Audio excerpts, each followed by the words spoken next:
So another topic that is like very sensitive, but it's not talked about as much, is casual relationships that exist in this nice age group that we're in. So yeah, I'm just going to say good things about us. So people engage in physical relationships today, and what they lack is a lot of emotions. And we want to know if it's opinion, I mean your opinion on it, and whether people do it by choice. Is it healthy? Is it, what to make of it? Can I tell you a joke? Yes, please.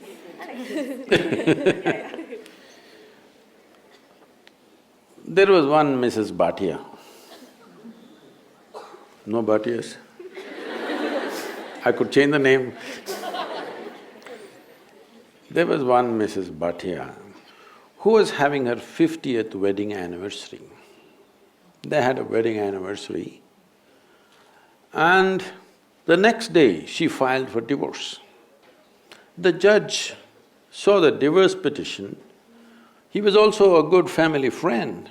So he called her and he said, "Why you want to divorce your husband? He's such a sweet little thing. Why do you want to divorce him? On what grounds you want to divorce him?" She said, "He's not been faithful to me. He's been cheating me." How do you come to this conclusion? Just yesterday you had your 50th wedding anniversary, you were fine yesterday, how do you conclude this? I got little nostalgic and started flipping through the photo album. Then I saw none of my 5 children resemble him.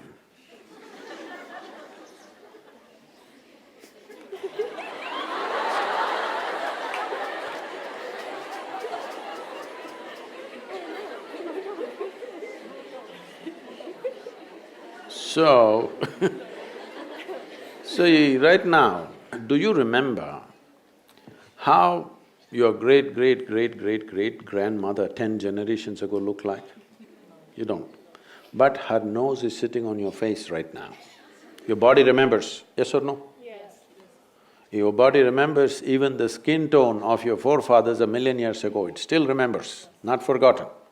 So what you're calling as my body is an enormous amount of memory, isn't it? What you carry in your brain as memory is minuscule. What you carry in your body, there is evolutionary memory, there is genetic memory, there is karmic memory, there are articulate and inarticulate levels of memory. There is so much memory. You think you know how to walk right now, please understand, only because your body has built up that memory.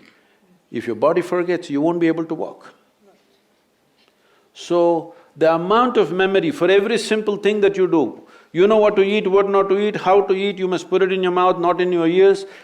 This may look funny, but you would not know if you don't remember.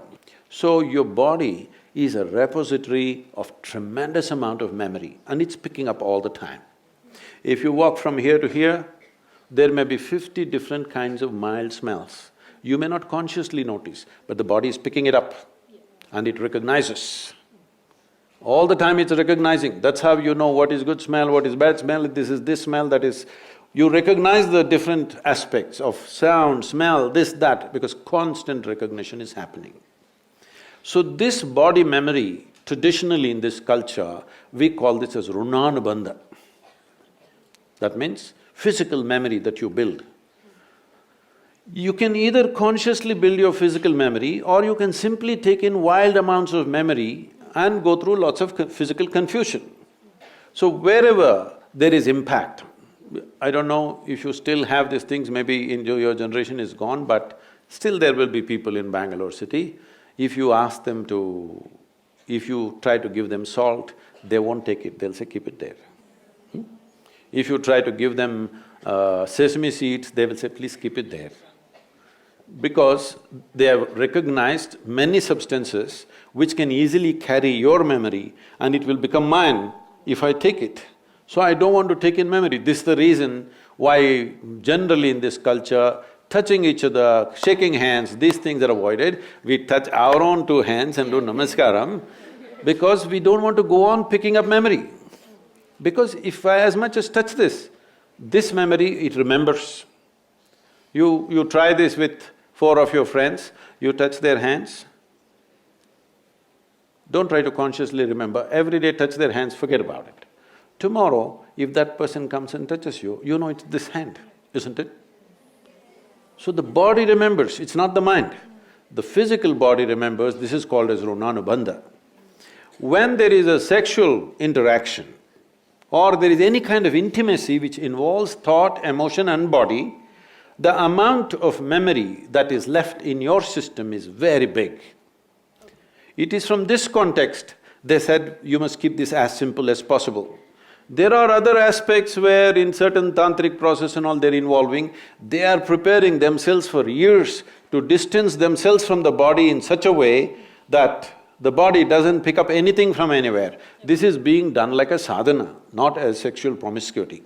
So, the question is not of morality, the question is of what is it that you want to do with yourself in your life.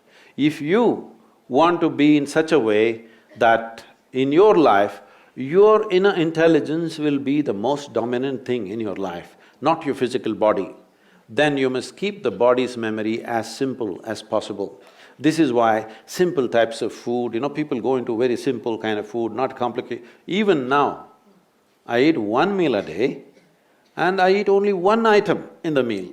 I won't eat 10. I may eat all of those things another day, but today I'll eat only 1 item because it makes a huge… Just experiment and see, don't go by what I'm saying. Just experiment and see, especially when your examination time comes, eat simple food and see what a difference it makes for your intelligence, how it functions, how alert you are, everything. So, what is it that you're trying to build yourself to? Do you want to build yourself to be a sexual supernova? Or… No, I'm saying some people may have that intention, that's up to them. But what is it that you want to do with your life is something that you must decide. If you have decided that, it's very, very important that you don't unconsciously pick up enormous amount of memory because this will lead to… Later on you will see, it'll become very difficult to remain peaceful and joyful in your life, no matter what good things may be happening, simply because there is confusing memories in the system. When something else of similar nature comes, the body goes into a turmoil of confusion. It may not translate into your mind, just physically it will go on. So, it's a choice that one has to make.